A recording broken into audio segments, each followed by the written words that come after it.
কিয়ামতের আগে যে মালহামার যুদ্ধ হবে, তখন রাসূল সাল্লাল্লাহু আলাইহি ওয়াসাল্লাম বলেছেন মালহামার যুদ্ধের সময় মুসলমানদের ফুস্তাদ বা তাবু হবে, শিবির হবে এই ফিলিস্তিনের দামেস্কের পাশে আল গৌতা নামে এক জায়গা আছে, ওই গৌতাতে। এবং ঈসা আলাইহিস সালাম এসে যে দাজ্জালকে হত্যা করবেন সেটাও ওই শামে। ফিলিস্তিনের বাবুল লুদ এখনো একটা জায়গা আছে, ওই জায়গাটার নাম এখনো বাবুল লুদ, ওখানে তিনি দাজ্জালকে হত্যা করবেন।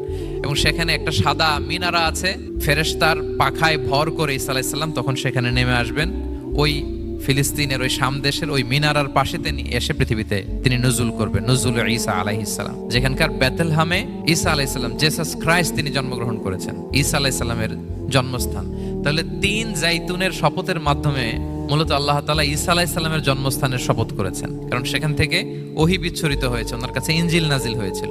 এবং এই শামের মর্যাদার ব্যাপারে অনেক কথা আল্লাহর হাবিব সাল্লাল্লাহু আলাইহি ওয়াসাল্লাম তিনি বলেছেন। আল্লাহ রাসূল সাল্লাল্লাহু আলাইহি ওয়াসাল্লাম যখন মেরাজে যান, তখন মক্কা থেকে এই শাম দেশে ফিলিস্তিনের বাইতুল মাকদাসে রাসূল সাল্লাল্লাহু আলাইহি ওয়াসাল্লামকে নিয়ে যাওয়া হয়েছে।